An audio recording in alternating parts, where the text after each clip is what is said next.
I've been asking John for a while to do a Facebook Live with me, but I never really pulled my act together. So thank you, John, for being here today.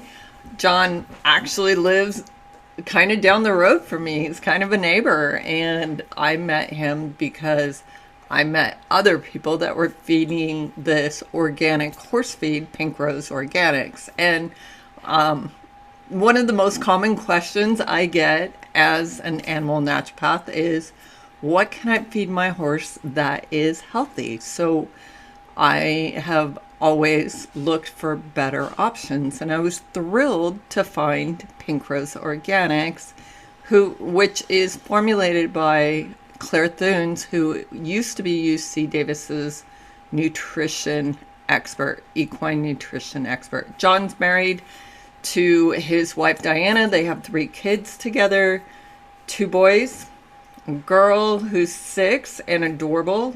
They grew up, well, you grew up in Michigan? Minnesota. Close, Minnesota. Both cold. You don't have a Minnesota accent.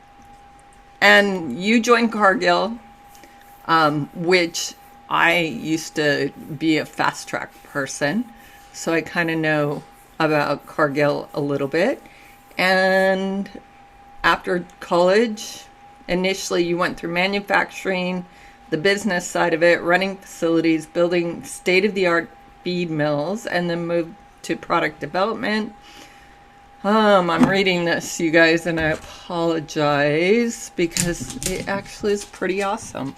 So, you actually oversaw new and existing products portfolio management and oversight in Europe, Middle East, and Africa from a consulting, sales, and nutrition standpoint. John has seen a few companies, facilities, processes, and best practices over the years. In 2017, John and a group of colleagues started Pink Rose Organics, and the acronym is PRO. And then in 2023, they started PRO Series Equine, short for Pink Rose Organic, which I think worked out fantastic. So, John, that's pretty awesome. Thank you for being with us today. No, it's been fun, and thank you for having me, Poppy. It's been great to get to know you. I mean, we've probably been a couple of years, maybe. Yeah, I think so. It's been at least probably 3 years, I think. And we have a mutual person, Jen Asvito, who designed your bags, Yep. who's a client of mine. And so that's actually where she threw a teaser out saying it's gonna start soon. I'm like, hurry. I'm like, we need you. So thank you for being here, and thank you for creating Pink Rose Organics as a organic horse feed. But you guys don't just do horse feed, you do other feeds too. Tell me about it. Yeah, I mean, so our facility is located just outside of Lubbock. We're down in Texas. We kind of picked that location just from a shipping standpoint, so we can hit East Coast, West Coast, wherever. But we do everything from poultry, dairy, beef, just about swine, those type of things. Although we do focus on equine nutrition, equine feeds, and poultry stuff, we still have those other lines with swine, beef, goat, things like that. All of those are specialty ingredients as well. They're all soy-free. Some of them are soy corn-free, But I do think that that's a lot of things that people don't know about, Pink Rose Organics is that we do, PRO Series is just one of our lines that we do. And the poultry is another line. So it's kind of allows us to, especially for stores and making the products available, allows us to get into more stores with a wider product line and make sure we can service our customers and get the products, in the areas where they need them. John, I love that because I have friends that have chickens and they're always like, you want fresh eggs? I'm like, what do you feed them? I won't take their fresh eggs because I'm terrified that they're feeding hormone inducing type of feeds. And so why is soy evil? I mean, I wouldn't say soy is evil, but I would say that soy has some negative connotations. One of those is the hormonal thing. And that is primarily from the hormonal potential results when you have a pregnant animal or something like that can throw that off. So there are that's kind of the main thing. And there's, I mean, numerous other studies on soy as far as like what it can have an effect on and stuff like that. And I try not to dig too much into those weeds because um, soy has a lot of good qualities, especially in, for poultry and stuff from a commercial standpoint. But um, there is the hormonal thing in there, and soy is a hot topic subject in those areas just because of the hormonal stuff. We have some stuff on our website, with results on feeding mares and different things, and there's numerous studies on the hormonal imbalance that can potentially be created from soy in diets. For horses. For horses or for anything typically, I believe, because that hormonal imbalance could be for horses or cattle or different things. But I think horses probably have a bigger impact, and it's more highlighted in the use in horses. And John, it's really hard to find organic soy. It's very GMO and it's very polluted. Yep. Yep. Yeah. I mean, the soy, we do use soy in our facility for big commercial accounts, but all of that soy, the difference is you have to have a different process when you're doing organic, expeller pressed, other processes might have some chemicals in them, but the expeller press basically just pushes out the oil, and you get the meal left, so, but in all of our commercial or sorry, retail type of feeds that we're doing, none of them contain any soy just because of that hormonal potential imbalance reason. So I know there's Modesto Milling who has an organic mill and they offer to make other organic feeds for people, but you can't cross contaminate, right?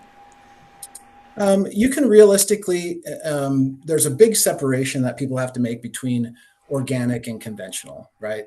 Because, there's been recent things out where, some conventional feed killed a whole ranch. Uh, I believe it was what I can't remember the ranch, but it killed a whole stock of horses out there because they were, got fed some. It was an ionophore like rumensin or bovatec that is a commonly used drug inside of dairy feeds, conventional dairy feeds. I So remember that. yep, that So was it the big. killed all the horses Yep. or the majority of the horses on the property. I don't know the exact facts on how many, but yeah, it killed a lot of them, and it raised a big giant red flag. And this was probably, oh gosh, it feels like yesterday, but it was probably 4 months ago, maybe or so. What? No, I think it was like 2 years ago. I don't know. Maybe there was another case, There was but one this year sometime because I remember we promoted some stuff about it because we wanted to get across to our customer base that we had so many calls about, hey, do you guys make beef feed or do you guys make this type of feed? And we're like, yes, but the reason why beef feeds are getting a bad connotation in a facility is just because in conventional feed, they're allowed to use those drugs that are very harmful to horses, which are the ionophores, primarily rumensin, bovatec, those type of drugs. So in organic facilities, there's no drugs, there's no antibiotics, there's none of that stuff is even allowed. So anytime that you're feeding an organic feed, as long as the facility is only does organic, because there are facilities that will do organic and conventional, right? And in that case, you pretty much have the same risk, right? So by us doing only organic in our facility, or any company that only does organic, like Modesto Milling or those type of places, they're not going to be allowed or have any of those type of drugs or antibiotics on site. So from an organic standpoint, the if you make beef feed or swine feed or any other feeds, it doesn't really matter from a feed safety standpoint when you're talking about those type of drugs and antibiotics and things of that sort. that makes sense. Now, when you're doing organic feeds, the thing that I love about your company is your feeds are very simple.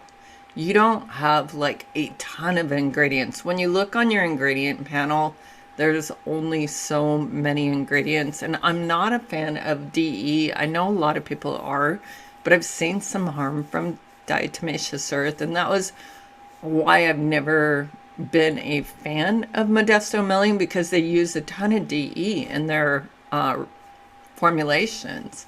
Mhm. So, how did you come about creating what you created? Like, what was the inspiration to Pink Yeah. Rose? When we first created Pink Rose, and this was a group effort and, insight and, the vision was really, to create a company that utilized high quality, labor and people in the facility and like all the way through the process into marketing and how we market and like what we were going to make. And like, we kind of started with this thing of like called simple elegance, and I was just trying to think like, if we're going out, we don't want to wear an a race car suit with all kinds of stuff all over it. We want a nice, elegant dress with a stud diamond, and keep it simple, right? Make it look really nice, and keep it simple was the thought, right? So we worked with Claire Thune, PhD nutritionist, on the availability of different types of ingredients. And one of the things that Pink Rose Organics does extremely well is sourcing ingredients, and part of that is because our relationship with American River Ag. Um, American River Ag is one of the larger merchandisers of organic ingredients in the Western U.S.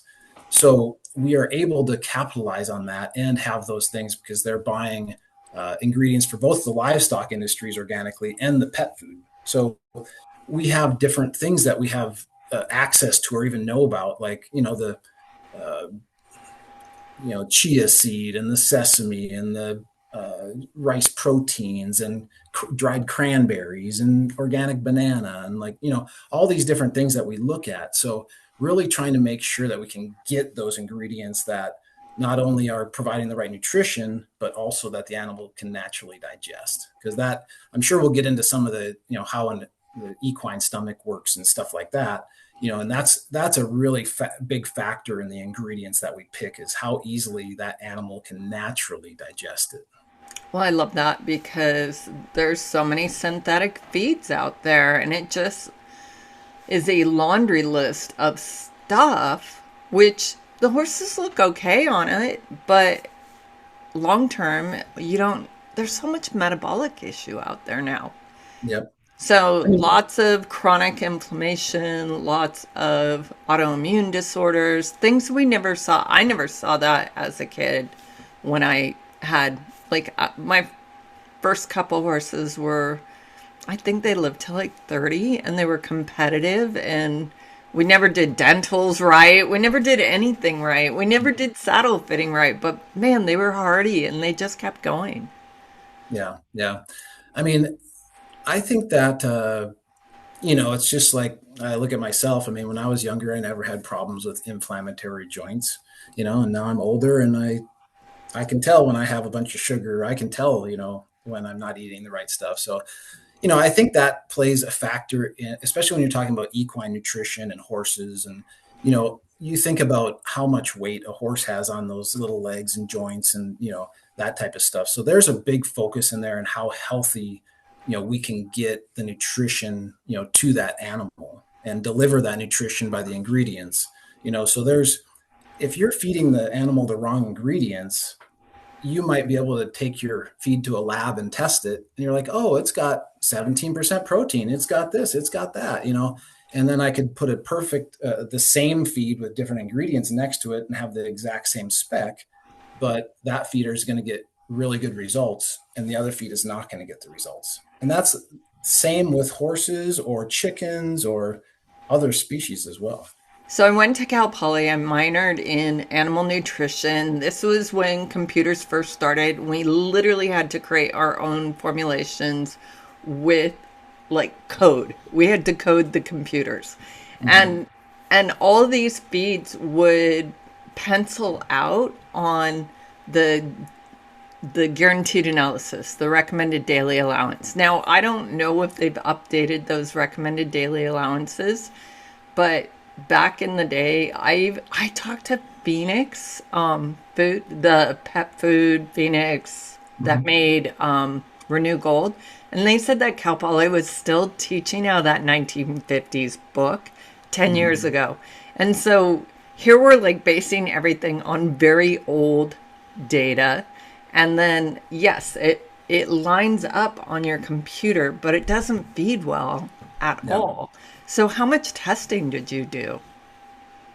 I'm going to back it up just a little bit on this one, just because, when you're looking at, um, the data that they're using and stuff like that, I'm sure there's always updated sources, depending on what source somebody likes to use. But also, equine nutrition in general has been understood for a while, I guess. It's not like there's this new thing that's going to come out and be like, oh, now we get it, right? So there's probably some new things that come out every year, new studies, new little things, whatever. But the difference between equine nutrition and something like dairy nutrition, if you go talk to 10 different dairy nutritionists, you're going to get 10 different opinions. Feed whole corn, feed flake corn, don't feed, that type of thing, right? So because that system is so much more complex with the four stomachs and they're still trying to figure it out. So I state that just to say that on the equine side, the nutrition has, I wouldn't say it's all figured out, but it is much, much more understood than other species, I guess, or some species. So when you're putting these feeds into a diet, you can kind of tell what's going to work just by the profile. I mean, when you're looking at things like corn and different grains and, high starch things, I mean, they just don't go well. I mean, of course, horses do not like to digest complex sugars, right? So you have to get something in there that's easily digestible. And when I say complex sugar, I'm talking corn, basically a starch that has to first be broken down, the gelatinization process starts into sugars and things like that. Whereas if you have a simple sugar like molasses or something like that, it's more of a simple sugar. So I wouldn't say it's good for the horse, but it's better for the horse than a complex sugar or like a starch type of grain type of thing. In So, regards to bioavailability, like one's way more bioavailable, but also the corn can yeah, have mold. Like there's some really sketchy yeah. things to corn. I mean, there's a lot of, I mean, in every ingredient, I wouldn't say that there's a cleaner or dirtier ingredient. There could be a cleaner or dirtier process, or supplier or things like that. So part of that is picking good quality and having a quality system at your facility to make sure you're checking for certain things and periodic testing, stuff like that. Because if you don't do that stuff, you don't know what your end feed's going to be. So like we'll take stuff and like, horses are very sensitive to aflatoxin. It's one of the toxins out there, of course. And anything above, potentially like 5 parts per million can be harmful to a horse. And there's a lot of sources of aflatoxin being like, grains are a big source of aflatoxin. Luckily, we don't use any grains, so corn, wheat, milo, grain screens, things like that could potentially all be sources. And typically, the screens of grain are higher toxins than just the whole grains, when there is issues. And the issues on those are typically based on the year or growing conditions or region type of stuff. So, So, John, you don't have any grains in your food, so it's very metabolic friendly. yeah. If you look at like the Pro Series line, for example, the proteins are coming from, sesame and they're coming from, coconut and, things like that, where, you know, coconut is a cool ingredient because you have this good tasting thing and you've got this good fat and you've got good protein, but you don't have this escalated, sugar. It's low glycemic. Yeah, exactly. So that's a great ingredient. So really trying to put those ingredients together that are really going to work well, for that animal is the big aspect or the big focus of it because, horses are going to digest all of their uh, starches in their small intestine with amylase. And, amylase is what breaks down those starches and, allows them to digest it, where a cow has, unlimited amylase or something like that, right? So they can eat corn all day. Well, a horse, if you overload that small intestine with different starches, the horse can only digest a small portion. It's going to pass over those starches into the hind gut, where because they can't be digested, they're going to sit and ferment.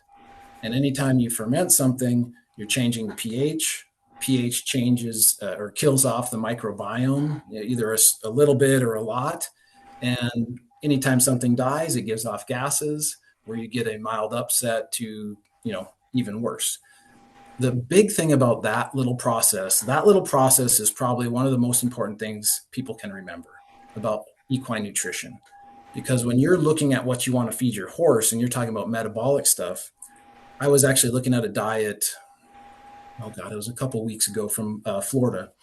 And I looked at this feed and it was like every single of the top like 5, 6 things had, hulls, screens, stuff like that. Well, when you're looking at your feed label, and this is, maybe we'll get in more depth here, but when you look at a feed label, the top 3 things in that on that label they're listed in order of inclusion typically, and the top 3 things are usually going to be 80+% of your feed makeup.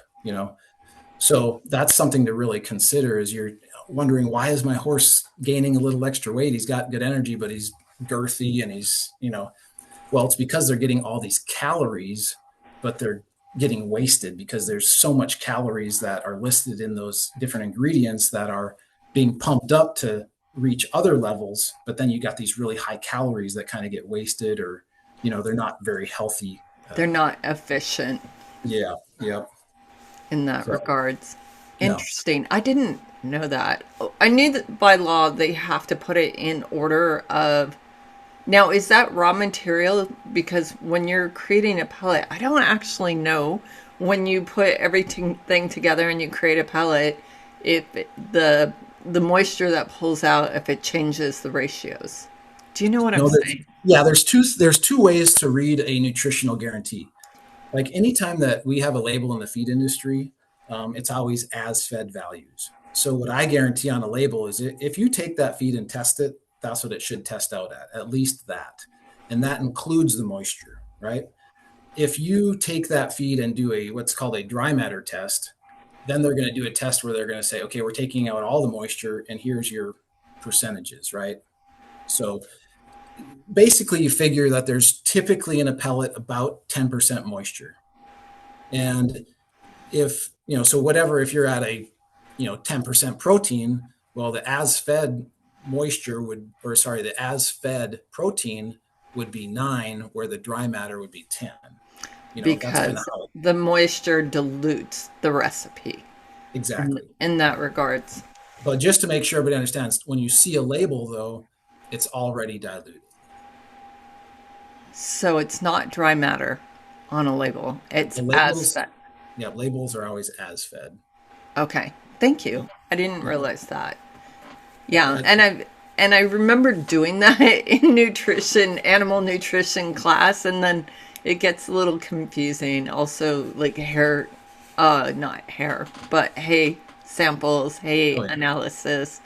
So, and it gets frustrating because some larger feed companies like kind of hide their stuff in the labels, so you have to search a little harder. Maybe Yeah. they don't say the NSC right away. And so I always feel like if it's not in your face and they're not really proud of it, they're hiding something. Because sometimes it's hard to make a feed that comes out to all the numbers that people want. So they just simply won't list it on the label. So, the calories or the NSC, we view NSC as starch plus sugar. So it's really simple calc.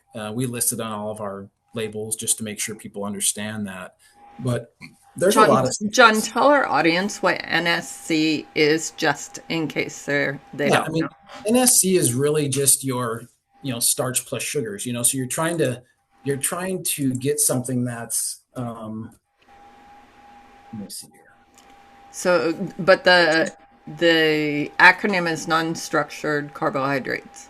Yeah, non-structural carbs. Okay. So you're basically, putting together all of your carbs that are starch carbs or sugar carbs, from a very simplistic standpoint, right?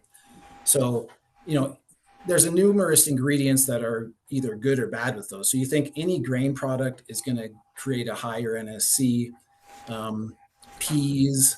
I'm just trying to think, starch ingredients, We use sweet potato in one of our products.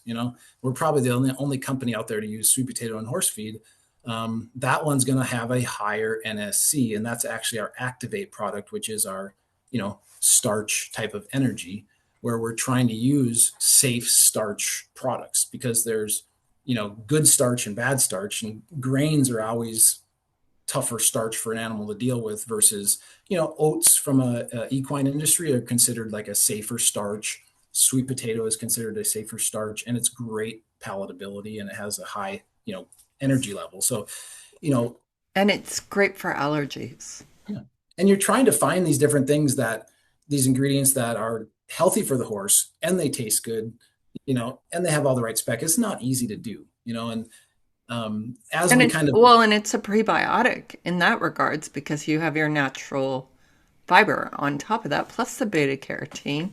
And then Yep. with the oats, you have the beta glucan, Yep. You got to which put all the right mixes together, Poppy, right?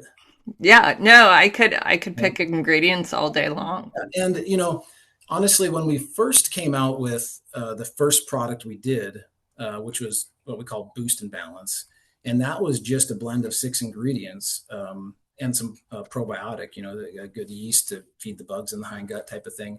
But that was just alfalfa, flaxseed, sesame, uh, Coconut. coconut, and peas. Hmm. And people still have that today, but realistically, the thing that we discovered when we came out with that feed was people liked it, but then they were like, here's all the gaps in your product. For some people said don't change anything, but you're never going to know what you're missing until you give it to somebody, because then everybody points out all the defects. Usually they don't point out the good Well, stuff. horse people do. Yeah. Horse people are more than happy to let you know.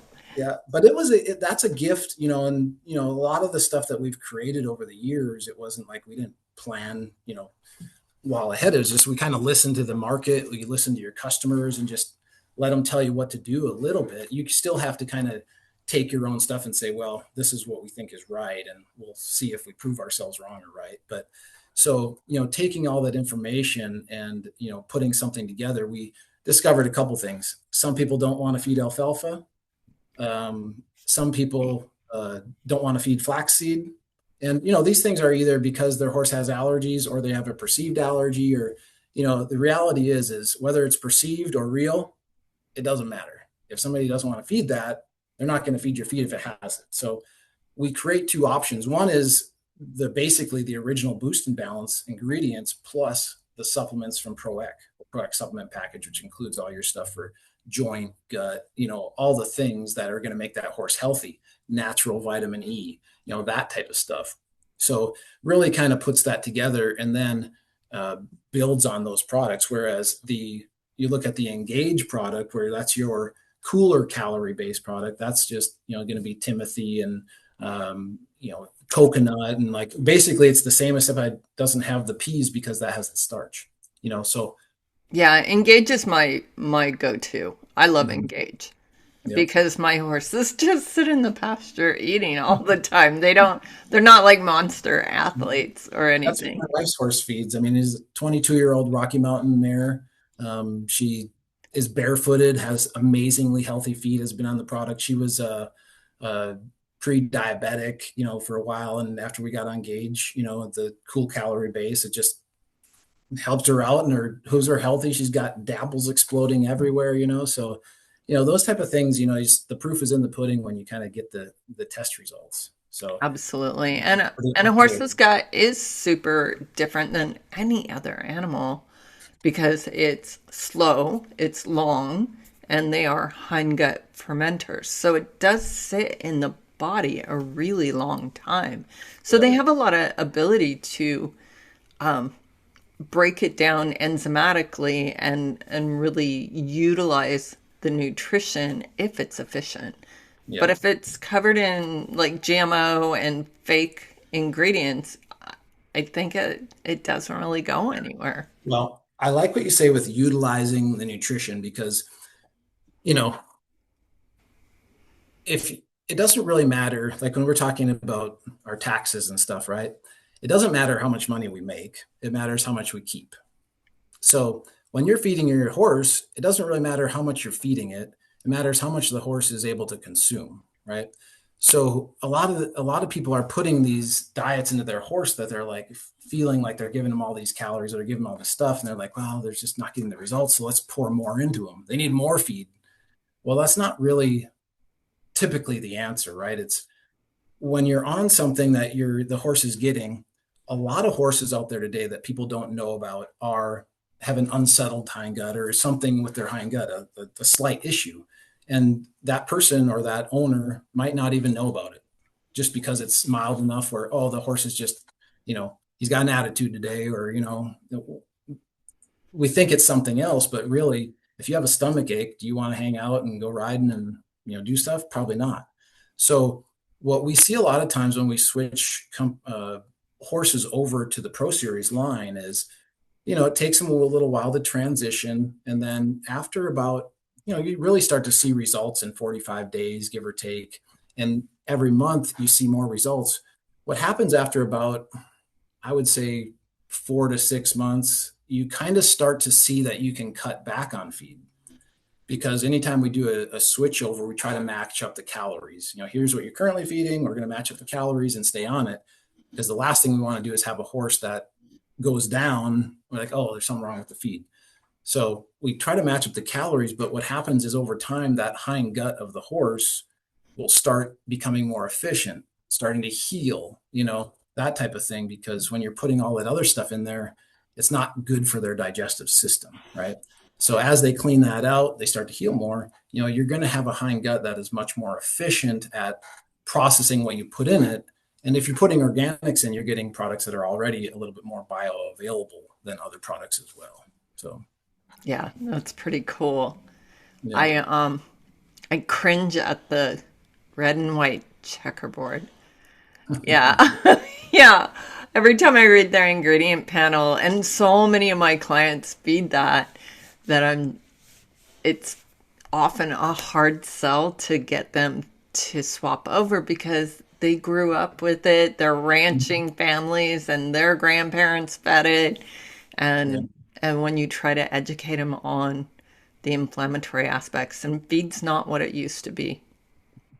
Well, I think, I don't like to talk negatively towards others' feed or whatever, but the big thing that you have to look at when you're looking at the feeds is the label. The label tells you everything that you need to know.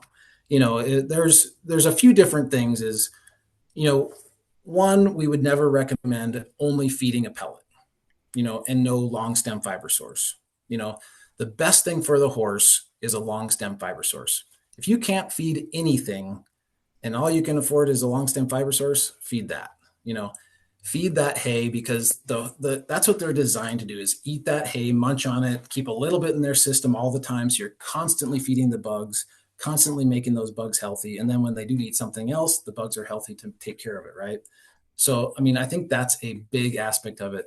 The other side is just, you're watching what you're feeding. The things where you look at your top 3 ingredients, and you see grain screens, or you see, different types of hulls. Some hulls are a good product. There's, So can we talk about almond holes? Because sure. I have this, I hate them. I hate them because I had a horse that potentially foundered and died on a product with almond holes. We called the company and we asked about the sourcing. We're like, is it organic? Is it not? Was the almond grafted onto a walnut tree? And they couldn't answer any questions for us. They were just like, nobody's asked this and we don't know. And we just use the product. And that wasn't enough info for me. Like, I was like, never going to feed this again. No, I mean, almond hulls in general, are a very popular dairy product. Again, dairy cows can handle a lot more stuff too. Almond hulls are And known when to we be. talk about almond hulls, let's be clear about what that means, John. Fill me in Well, on your definition. there's a few different parts of a typical nut, right? So there's one part that is, let's just say that the hull is the part between the seed and the shell, right? So there's some good nutrition in there, primarily from like, there's little bit of protein, but there's some fibers, there's some, things like that that are good in there. But some of the negatives are that there's, some undigestible fiber in there type of stuff. And those almond hulls are typically stored outside, just in a pile. Like if you're from California, you see it all the time. They pile them up and they just, get set up in these big piles, and they'll process them and either get sold as, almond shell, or they separate the hull, that type of thing. So when I talk about the hull, I'm talking about the piece between the actual nut and the shell. The Can it shell, get can it get moldy? absolutely.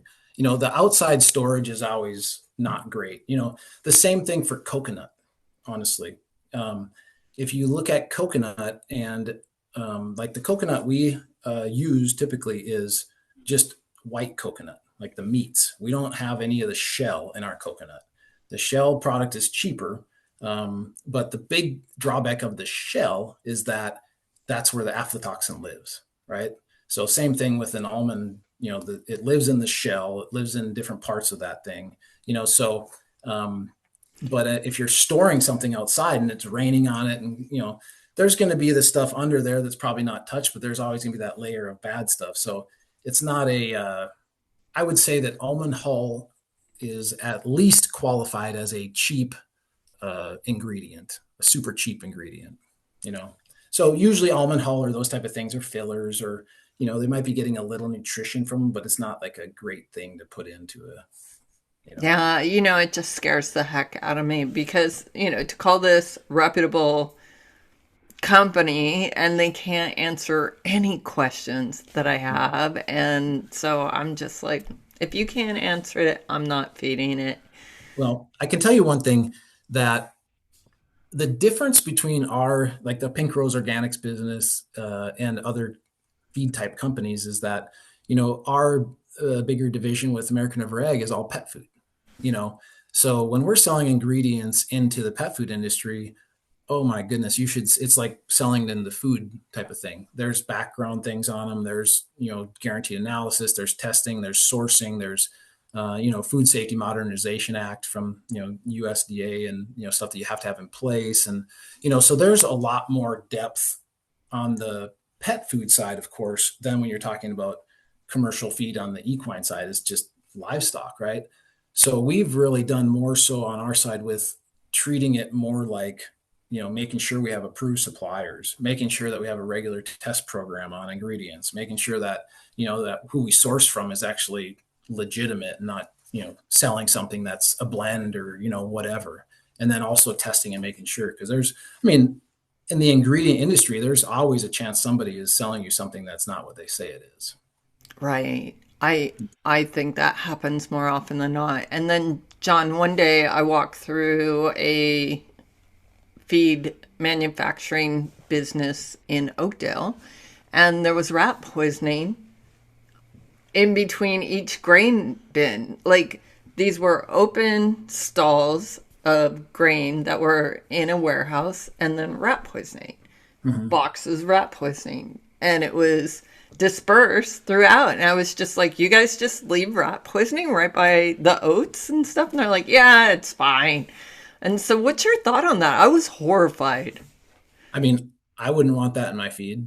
Um, you That's know, when you're, sketchy. Come when you're on, looking at that's horrible. inside of a facility, like we would never have a live bait inside of a facility at all. Like, and even if we had something, like in some facilities, you can have the bait stations outside the facility, right?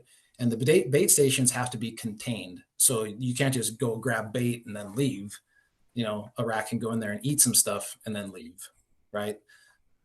So And they can die in the grain if you've got it inside. Why would you want to attract more rats anyway? I mean, like, you're trying to attract them. yeah, I wouldn't say that the bait is going to attract them necessarily.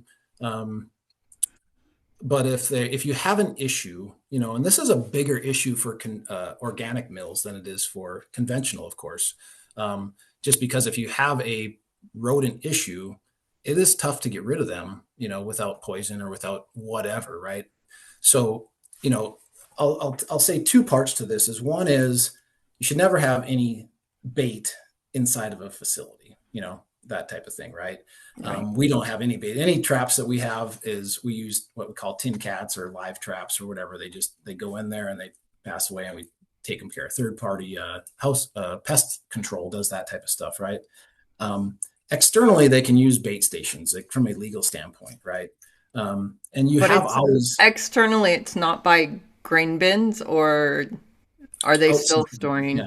I'm just talking about the rules. Outside, you can use the bait stations. Okay. So there's always a potential that a rat, could eat some poisonous bait and then go and die somewhere. So we try to avoid all that stuff. One, we don't have any of the bait on the insides. We don't have any bait outside of our facility, of the organic facility. But not to say there aren't people that do. The biggest thing that you have to do with any facility, organic or conventional, is the housekeeping. If you have a dirty shed, you're going to have mice or rats. If you have a clean shed, you're going to have less. So we really do a good job at making sure that our facility is clean. We don't have leaks. We really try to run it, because if there's no corn and wheat and sesame and different peas and stuff leaking on the ground for them to eat, they got no reason to really be there. So that's part of our programs, is really not creating a home for them in the food source. Yeah, that was a huge reality check for me. And it was, they mill a lot of really famous feeds there. So Mm-hmm. I was just like, oh my gosh. And they even were like, what are you doing here? Yeah. Because You have I to was, remember, Poppy, you have to remember, Poppy, that marketing sells the feed, right? So a lot of people don't look at that process. They don't look at the background. They don't look at the actual manufacturing. So marketing is out there pushing the feed. So you got some companies that have a lot of marketing dollars, or they're just a marketing company, and they're just going to push a narrative, right? So you really have to look at the feed label. You got to look at their quality processes, those type of things for sure. but we don't even know the quality processes. I mean, like these are big names that, like, if I had Why we're called, talking, Poppy. if That's why we're here. I know, if I had called Gilbert's and was like, hey, like, do you guys use rat bait in the middle of your grain bins? And I'm sure they would have been like, oh, we don't do that. Yeah. Yeah, Yeah. I mean, there's always, things, and, what the company does versus what one person does, that's usually the difference. Some local person is, not doing something they're supposed to do, or, who knows, shortcuts. So, but, when you work with a smaller business, there's a lot more control of that business. So I run the Pink Rose Organics business. I have a manager down there in Texas. We're in contact multiple times every single day, looking at our processes, looking at our training docs. I'm down there in the facility touring it every few months, so keeping a close eye on your stuff and making sure that you're doing testing, doing the processes, is a huge aspect of it. So how do you actually make a pellet? Like, what is the process? Yeah. So, we have pellet mills. Basically a pellet mill is a big motor that spins, and it's has a big round die like this, if this was hollow. And then we have these rollers on the inside, and the die basically spins around, and the rollers push the product through the die holes, you know. So we use what we call 5/32 of an inch die. So it's, little small pellet about this long, and they're about, maybe an eighth of an inch wide, or, whatever, 5/32. But you're trying to put your mixture of ingredients through a conditioner, which is basically steam, and it's heating it up. It's adding a little bit of moisture and steam into there, which is basically conditioning the product, right?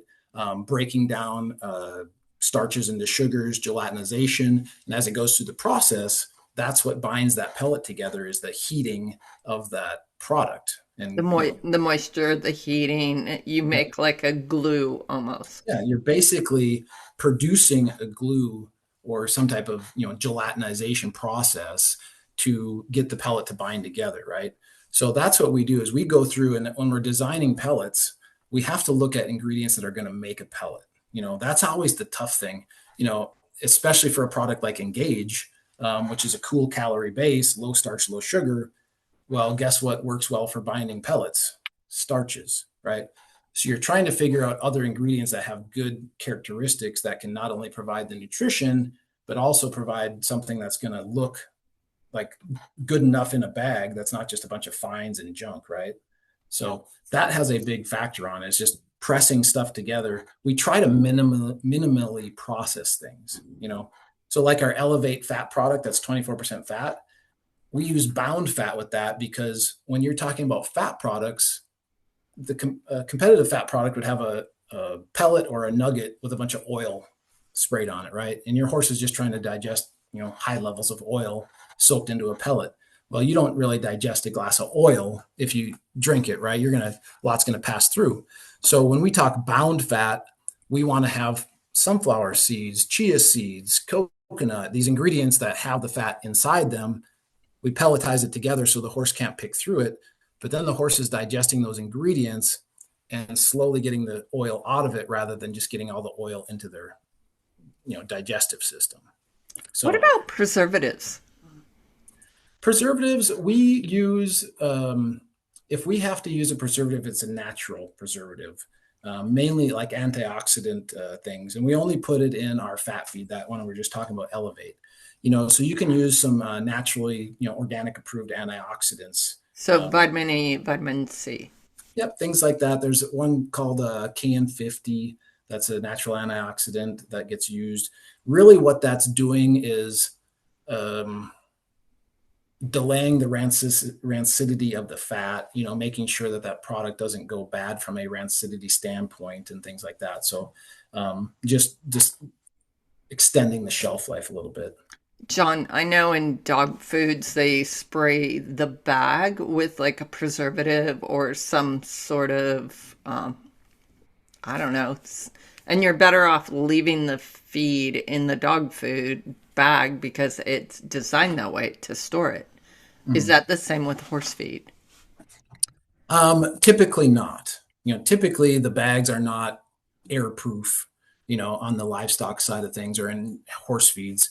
I don't know of any bags on the market today that are sealed like that. Some bags, what they'll do is they'll put like a nitrogen burst in there to kill, whatever in there, or basically suck all the oxygen out of it, type of thing. But that is only effective if you have a bag that's completely sealed. Our bags, sewn across so, air can get in and out, that type of thing. So, for us, it's really, just making sure that we're, for us, it's not as much of a preservative thing with the bag as a bug issue, Well, that's what I was just going to ask you because, do you irradiate? Do you use radiation? No.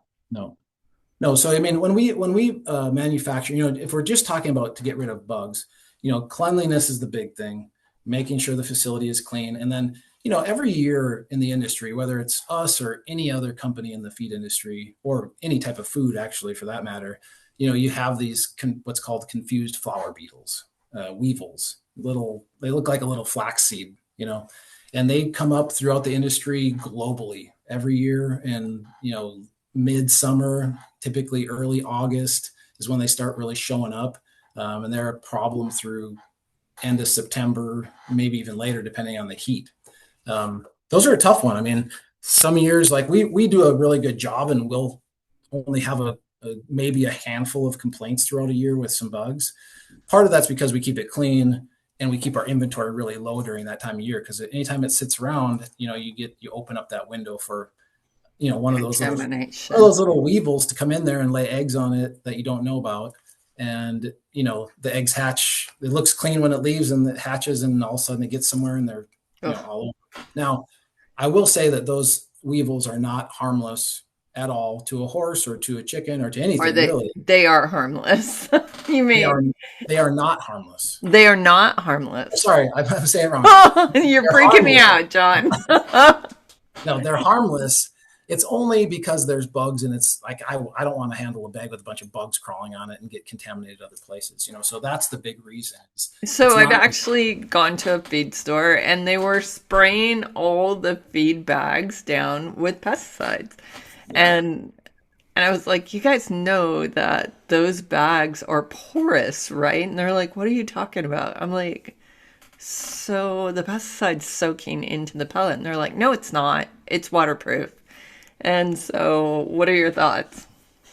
I mean, yeah, you probably shouldn't be spraying anything with pesticides like that you're going to feed to your animals realistically. They were But literally like, it was just like all this inventory. And they're like, well, we have bugs. And my boss told me to do this. yeah, And so they were just like taking this big sprayer and spraying every oh single yeah, bag. not good. I mean, they do the same thing to conventional crops, or non-GMO crops, So, that's a big thing that people don't realize is organic is non-GMO and organic.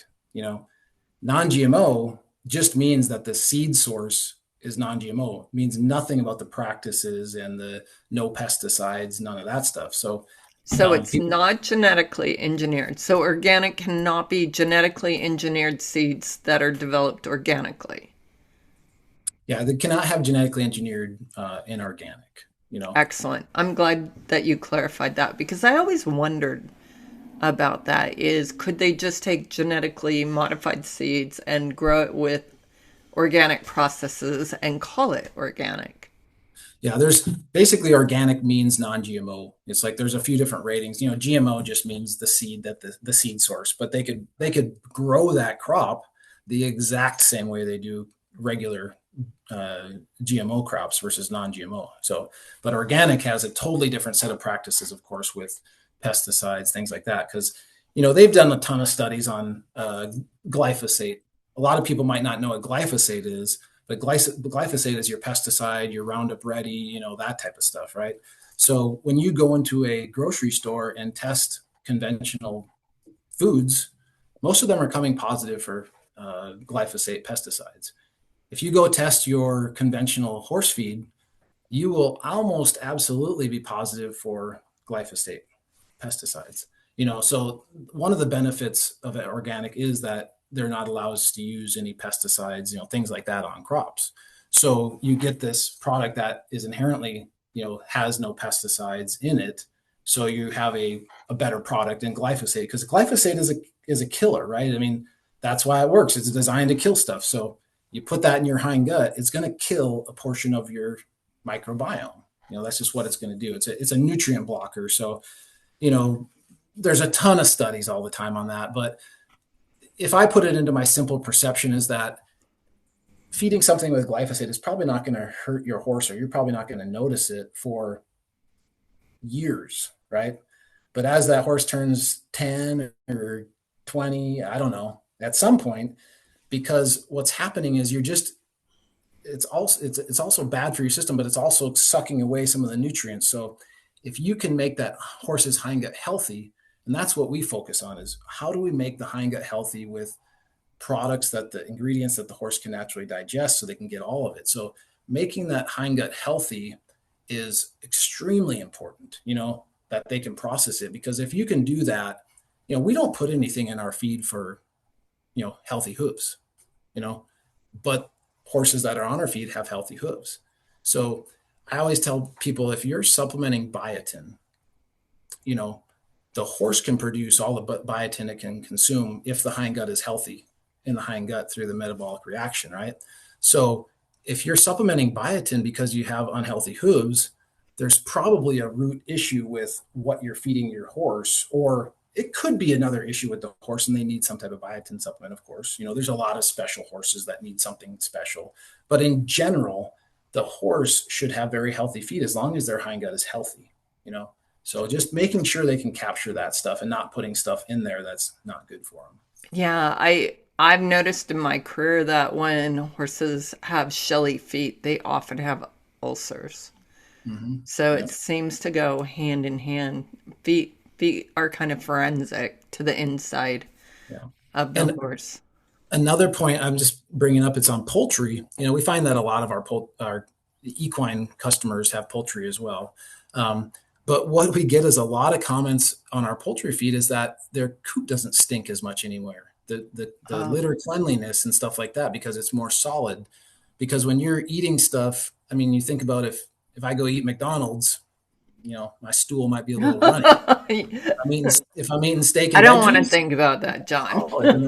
so this is a real thing. Like coop cleanliness and your animal's digestion. If that chicken has a more solid stool and less stuff, it's going to have less smell to it, and it basically is showing that that animal is more healthy. You know, so it's all Right. these little things that you put together of, oh, why is that happening? Why did it change? Why is it? Well, that animal's digesting stuff, it's getting more capture of the nutrients, and it's going to feel better, perform better, look better, you know, mentally. Right. And horses that are super gassy. I see that so much nowadays. And it's really hard to find a good quality hay that doesn't jack their hindgut. Yeah. I I mean, mean, that's, hay is a challenge. It always has been, because it's like, one of the guys I knew I still know, Win Walcott at Renew Gold. He's a really great nutritionist. They've got some great products also. Um, he'd tell me, well, John, what are we formulating to? What hay from where? Because every single place is different, and a lot of people don't test their hay, so it's, trying to make sure that you're getting stuff into the horse that's going to be good for it. And really that's what our products are designed around too, is complementing the hay. Give them some good stuff with the hay to make sure that they're healthy and they get the energy they need. and when I went to Cal Poly, we were always taught that all grass hay was calcium deficient and you needed to get that calcium phosphorus ratio balanced. But I have hay tested so much grass hay and it's never been imbalanced. The calcium phosphorus has always been right on point. But that might not be true for someone in Texas. Yeah. I mean, it's definitely true for different regions. I mean, you have to be really cautious about when you're buying for equine hay, where you buy from. Like we have to buy safe source hay, whether it's going to equine or not, because our alfalfa is going to go into, or Timothy is going to go into equine feeds. So, in certain regions you have blister beetle, or you have different things like that, which, I mean, you get a blister beetle and, from what I've heard, you get one I've blister seen beetle it. in the horse and it's no good. Yeah. So, we're very cautious about the safe source, hay that we're going to be, putting into our pellets. Of course, that's a big thing, but it's also those regions. You look at Nebraska and you look at Colorado and you look at some of those, the soil's really good. It's going to produce a good quality hay. Washington State, different regions. So it's really just researching the region on where you're getting hay from, and Yeah, in but it's general. so hard to find organic alfalfa. Like, I'm so impressed that you guys can do that. Mhm. Yeah, Okay, organic I have to alfalfa. stop you because I know Mary's about ready to jump out of her skin. Yeah, No, I had tossed a question in the chat, and since we're talking about hay balancing against food, I did wonder, your products are like, which region are you balancing against? I'm in Michigan. I have high iron, right? And so feeding your products, I'm just wondering how it maps out with the copper zinc. Would I, need to add some copper zinc on top of it? Because with some feeds I do, others I don't. Yeah, I would say you probably don't need to add any copper or zinc, but we don't add any iron. They're You're right. not supplied with iron at all, just because of that fact. I mean, almost. I mean, the reality is with hay in most areas, especially. Sorry, which region are you in? Michigan. Michigan. Anywhere that's been tilled and used a You're lot. right. I mean, and I'll tell you this: like we do. We do our own sweet potato, both organic and conventional sweet potato on the American River Ag side of our business. We dry it down, solar dry it, clean. There's little to no processing. It just gets chopped up and dried, and then it goes into pet food ingredients, right? We sell that to Blue Buffalo and to Purina, anybody, right? But the big thing with that stuff is if you don't have a way, the soil has so much iron in it. Like you Mm-hmm. just get a cup of dirt in certain areas, especially California, that's been laser leveled and gone over, in the Central Valley. you can take that cup of dirt and pour it over a magnet, and it just covers the magnet with fine iron. Really? Yeah. Yep. Yeah.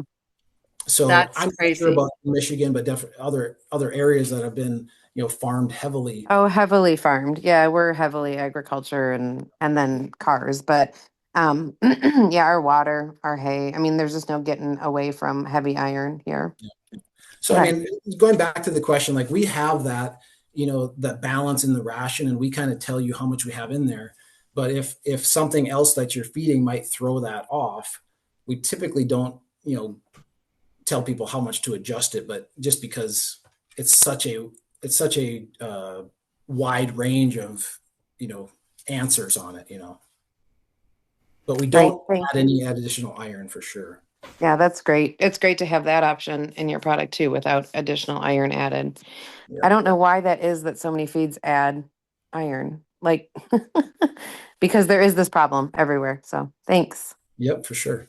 And if Mary was interested in trying your product, you can get it on Amazon. Yeah, we Right, I just was looking at that. Amazon available this year. I think it was in April or so. So that was kind of nice because we do have a lot of those people that are, one bag in the middle of nowhere. And, our, Pro Series is relatively new. It's only been out for about 2 years now. So, you know, I can tell you that we are really good at making the products. And the first 2 years, we really struggled on how to get it out there, get the messaging out there with what we're doing. In the last probably 6 months to a year, we really started to figure out more on the marketing side and, how to make, build product awareness or what we're doing. So that's been helping a lot. And Amazon's been helping a lot just so that it's available to these wider markets as we build our store network. We're really young business and probably only have, I don't know, 50 stores, but probably by the end of 2026, we'll probably be 100 plus, because as companies find out and as, people in Michigan call, that's how we typically get into a new store. They call and say, hey, we want to use this product. We just found out about it. We talk to their local store and they're like, oh my goodness, we want this. So, that's kind of the growth of our business is usually word of mouth from somebody that finds it, and then it spreads from there. Mary, any other comments? I know you had another question, Mary. Sorry, I had to get to my mute button. My phone's about to die, so I was trying to plug it in, Poppy. My other question was, yeah, this is basic and I should know it and I don't. I don't know, it doesn't stick every time I hear it. Parts per million versus like on an ingredients list, parts per million versus milligrams or those other measurements. Like help me with that again to compare labels. So parts per million is the exact same as milligrams per kilogram.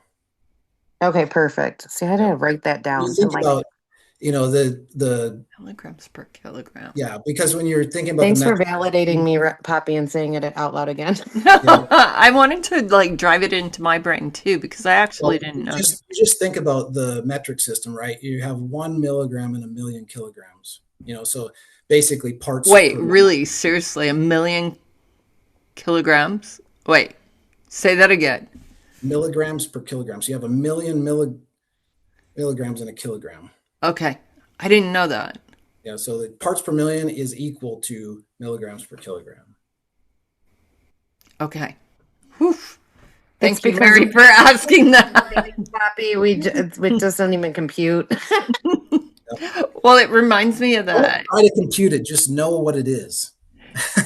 Well, and then you have IUs, right? Yeah, International. and KIU. Typically I'll use KIU, I think, on our labels. What's KIU? Just 1,000 IUs. K is Okay, 1,000. 1,000 international units. When you got 100K in the bank, you got 100 grand, right? Right. Hey, So what's the difference between IUs and millimeters? Like IUs are totally a different thing.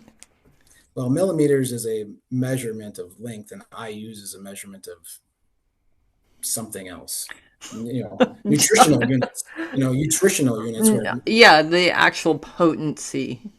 aspect of it, which is confusing sometimes because vitamin E, vitamin D are usually all in international units, but occasionally they'll throw a millimeter, milligram, Milliliter, I think is milligram. we're like showing our It's probably a confusion as milligram, Americans.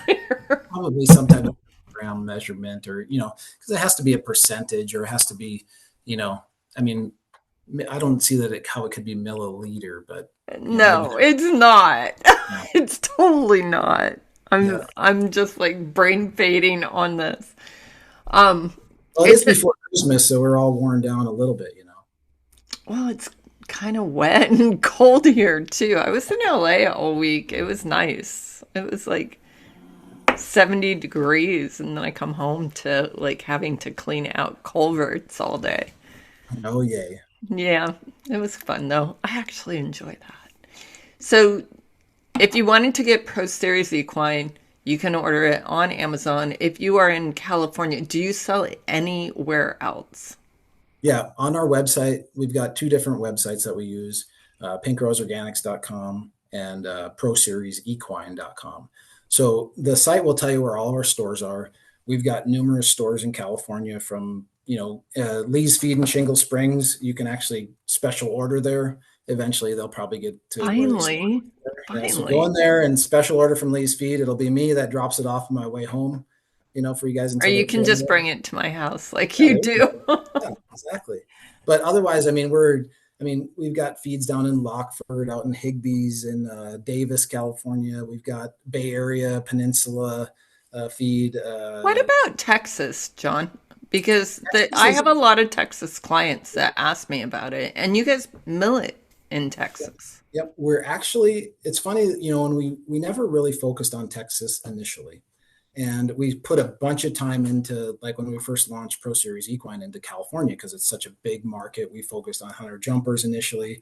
The reality is with Pro Series that it's good for most any horse, just because it's a flexible program where you just pick a base and add the energies as you need for different horses. So, but it's really getting out there. It's really getting more and more available, and each store is expanding more and more. So, from the Bay Area to SoCal to anywhere in California, it's relatively available. As you get out of California, we've got stores in Florida, we've got stores in Washington, we've got stores, throughout the country in different areas, and expanding into places that are, especially high equine areas, Yeah, your equine mecca areas, it sounds like, but Texas is equine Yeah. mecca. And the reason, honestly, the reason that we made an effort in Texas originally, and that was before we were ready. We had our old bags, and we, didn't know exactly what we were doing and how to promote and how to sell and get our message out there. And now we've kind of learned and understand that. And now it's easier for us to pick up stores. And we just recently, a few months ago, hired an account manager for that Midwest, that's focused on Okay. Texas and Colorado and those kind of region. Where today we have an account manager for kind of the Southwest, California, Nevada, that area, Arizona. I manage Florida by right now, and we'll eventually Of have an course account. you do. I just take the region until it's big enough, and then I get an account manager for the region. You just do resort towns. I That's just do all. Florida during the winter. I take Florida during the winter, and then I pass it off during the summer. And India. So you guys actually sponsor at a lot of high-end horse shows. Yeah, we do down at like Thermal at the Desert International Horse Park. We did dressage this year, and oh gosh, what was it? And I think it was Diamonds and Roses or something like that. yeah, so they had a big FEI jog down there for dressage. So we go down and we do a sponsorship with Thermal Desert Horse Park every year, and we'll have another event in January, and we do stuff out at Woodside over in the Bay Area. We do stuff at Sac Marietta out there, and Rancho Marietta. I mean, all over. If there's a horse show, we try to be part of it in some way, shape, or form. And just as much as we can manage, I guess you could say.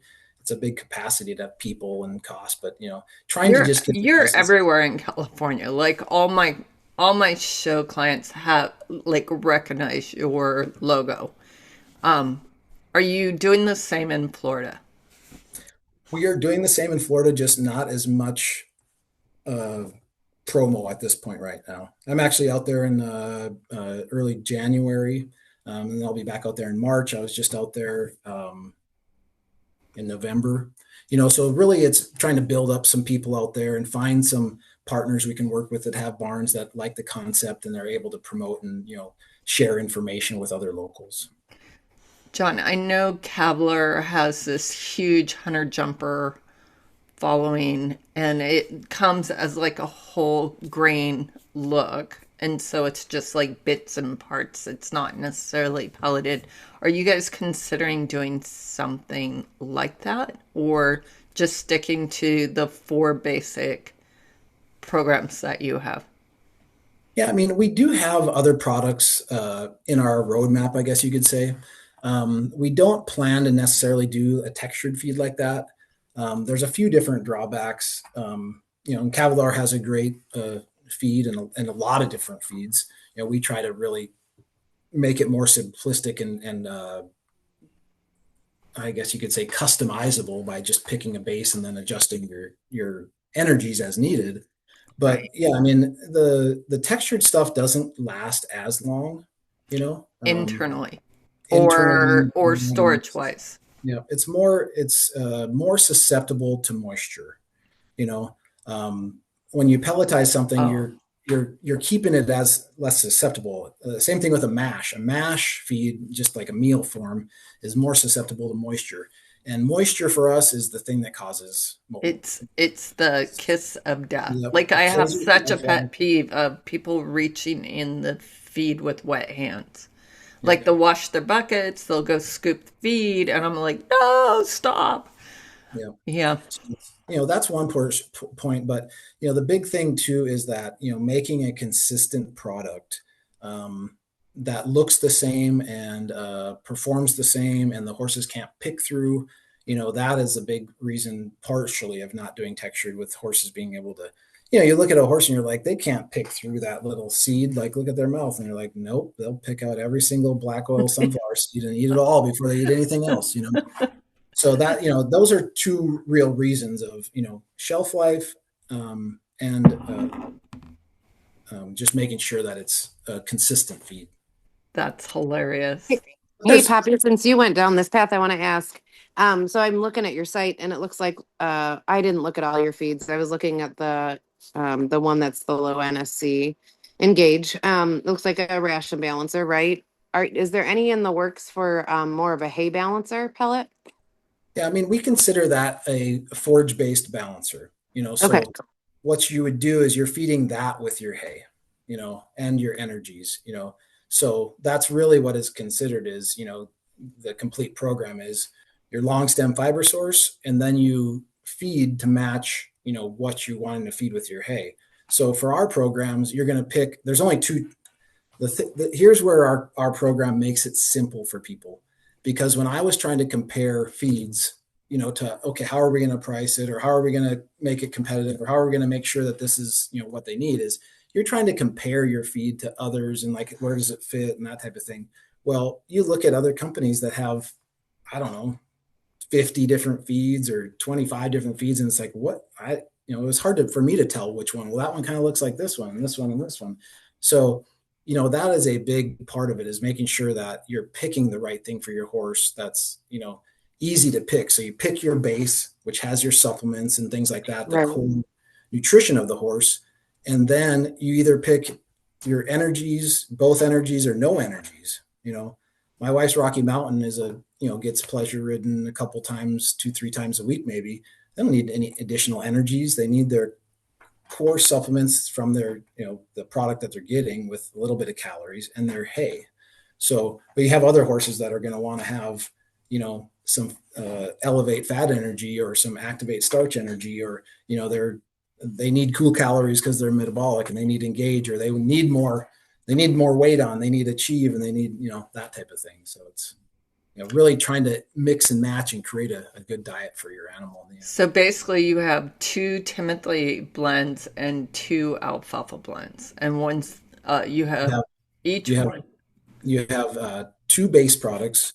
One is uh, alfalfa and flaxseed, and then the other one is Timothy and chia seed. That's the main difference between those two, right? Yeah. Thanks for doing one without alfalfa, or I'm sorry, without flax. That's a Yeah, Yeah. thing these days.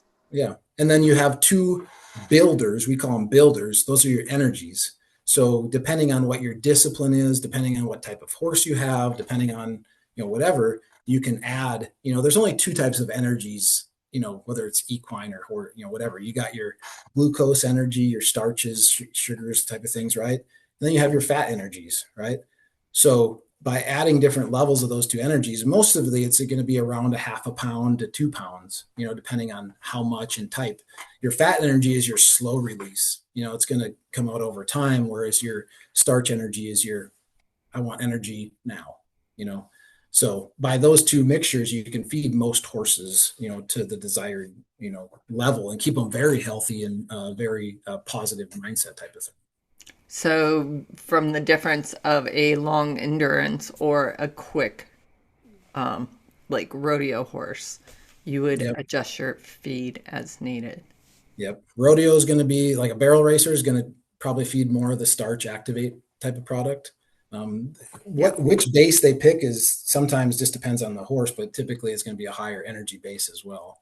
And then you have an endurance horse, or you have a hunter or something like that needs, cooler energy, and they don't want to get all hot, but they want to maintain weight and they want to feel good, And amateurs riding them. Yeah, you never know. Yeah, you got to feed for your amateur riders. Yes. Yeah. Yeah. And it makes it easy. It makes it easy for amateurs to professionals. I mean, there's Olympic riders on this stuff all the way to, pleasure riders. But when you get the concept of the feed program, feeding is realistically, you make your best guess at what's going to work. And then you adjust with trial and error. And that's what our program makes it. So you can make small adjustments, to that portion of the ration. Whereas with your feeding a different feed, you can only adjust the full amount. You can't, I don't want to feed as much of that portion. You can customize it to your needs of your animal with a little more fat energy, a little less fat energy, or, that type of thing. I love that. And it is more efficient. I notice that I feed very little of it and my horses look great. Yep. Yeah. It doesn't take a whole lot to get something right in this an animal and see a result, Yeah. Anything else, you guys? Any other comments or questions? Let's open the gallery for combo if you want. Anybody on Facebook, go ahead and post your comments in there. Hello, Stacy and Susan. I'll just say thank you for getting your feed on Amazon. I know, Poppy, you told me about this feed a long time ago, but I couldn't get it in Michigan. So appreciate the Amazon option. Yeah. Traverse City coming soon, hopefully. What was that? I said Traverse City coming soon, hopefully. Oh, yeah. It's a great show. It's beautiful. Yay. Any other questions? Comments? John, thank you for your time today. I know that your daughter and your wife were probably your equine inspiration. Yeah, there you go. Yeah. There's a question popping up in the chat, Poppy. Lee says, what about senior horses who've worn their teeth and have a hard time digesting hay? Yeah. That's a great question. So here's what I'll say about senior horse feed. We are looking at another feed that we're developing, some base ingredients, and just try to keep it real simple. That would actually kind of be an add-on for some additional calories as well to the current PRO Series line, amongst other adjustments to, some things that we're working on with some, organic banana and, cranberry and different stuff. But, the senior horses, if you think about what's important for a senior horse, like the most important thing is that horse can digest what they eat, So, and if they have bad teeth, that you don't have this really hard pellet, something that can kind of break down. So when I look at a senior horse, I look at just ease of digestion. How do we get the calories into them that they need? And how do we ensure that they're getting all the supplements? So, the engage and achieve are both things that can be used for senior horses, especially the engage, because it's a cool calorie base where, like, that's what my wife's 22-year-old Rocky Mountain gets. It's very easily digestible. It's getting them their supplements, it's getting them their probiotics, it's getting them their natural vitamin E, those type of things. And then you can supplement additional with, if you have a senior horse that's having a tough time maintaining some weight, put a little bit of elevate in there for some fat energy, because that's going to help them, keep their coat, mane, and tail healthy and keep, weight on the horse. And really, the challenge that you have is them not being able to eat hay, So how are you going to get that additional calories in them? Potentially by getting chopped hay or something. And that's a tough Or question. pelleted hay. But the nice thing about your product is if you add water to it, it turns to mush pretty Yeah. fast. Yeah. The tough part about pelleted hay is that most pelleted hay is going to come in that bigger, like a A bigger pellet. Yeah. And I always worry about the hay quality, when John. you look at this, we actually had our first Boost and Balance product come out, and it was interesting because I had I got in trouble. I got in big trouble because I made my wife's horse choke. So Oh, that was you 100%. almost got a divorce. Oh my God, it was going to be bad. It was going to be bad. But I don't know if you guys can see this, but So there's that was the there's left different hand. size pellets here, that we can make. This was actually the original Boost and Balance that we came out with our first horse feed, and I had about 3 horses choke on it. Oh my gosh, that's terrifying. Mainly because a horse would come back tired and like, and just go eat it, and they're all dry, right? So we changed it down to the smaller pellet, the 5/32 that we do now, and haven't had a single problem since then. So that's a big thing, is making sure that you're making a product that's the right hardness. So all of our products today, we don't have a problem. Like the Engage, sometimes we have a problem with it being a little bit too dusty. It's just in our manufacturing process to try to make it a little bit tighter with more steam, or a little bit less, because you're really trying to get that pellet to be able to, you know, it's kind of like M&Ms. You don't want them to melt until they're in your mouth, right? So you're trying to make that pellet to be sturdy enough to where you feed it and the horse isn't breaking their teeth, that's falling apart in their mouth rather than falling apart in the bag. So that's, and most of our products today have really good results on that side. But you can put them into a mash. You can, a lot of poultry people will try to do that from a nutritional standpoint. They think that it's actually benefiting them to, ferment stuff and whatever. The reality is, when talking to like PhD nutritionists, the ferment, or that side of stuff, it adds some energy, but it also takes away. So you're really kind of it's like a break even thing, you know. So, but from Well, a and you're one of the only feeds that has a postbiotic, yeah, which I mean, a I'm so postbiotic, impressed by. yeah, the postbiotic that, the postbiotics are interesting because you have to get a postbiotic or a probiotic or whatever that can handle the heat a little bit, you know. So the postbiotic that we use is kind of encased in a membrane through the process. So when we run it through our pelleting process, we try not to make it super hot, to kill off anything, but it also has that protection so it stays active, in that pellet as it goes out. So the probiotic is a huge thing. And there's a bunch of studies on our site about the use of that in the products, just for optimal digestion. We're just trying to make the bugs in the horse's gut as healthy as they possibly can be. Well, I love that you're using the least amount of heat possible, because I know that other major companies are throwing a lot of things that attract humans because they're trending, but they're cooked really hot, and so they're probably gone. And the oils are probably destroyed too at a Yeah. higher I heat. mean, the reality is, it's tough to cook them super hot like that, just because it won't make a pellet. And when you're pelletizing, you kind of bring it up, and if it's not enough steam, it's going to fall apart, and if it's too much, it's going to fall apart too. So, getting that right level is really important. Yeah. So Lee asked if you have a distributor in San Diego County. Um, I think you we should, right? we're actually trying to get into Mary's feed down there right now. Oh, great. So what I'll tell people that are interested in our product somewhere, feel free to reach out to me. I mean, my email, my cell phone is on the website, and if you're interested in a product, and contact me and say, well, here's my local store, and talk to the store. It is when you're trying to get into a local feed store, everybody and their brother's calling them and saying, "Hey, I got a new feed to sell you." And, but what changes it is if you get a couple people that say, "Hey, here's a feed that we'd like to use, would you guys carry this?" And then start working with them. And, it's a lot easier, especially on the equine side now, because you look at these, specialty equine things for people, like the people on this call that want the best for their animal and their horse is their baby and, that type of thing. That market is not as open as the specialty poultry market. So specialty poultry, we can go into almost any store in the US, and that allows us to get then into like the onesie twosie customers that might only buy a couple bags a month or, here and there. So we can put it on those shipments to make it available into new areas. Okay. Any other questions? So I guess all of our goal in this membership, in this community, would be to feed healthy.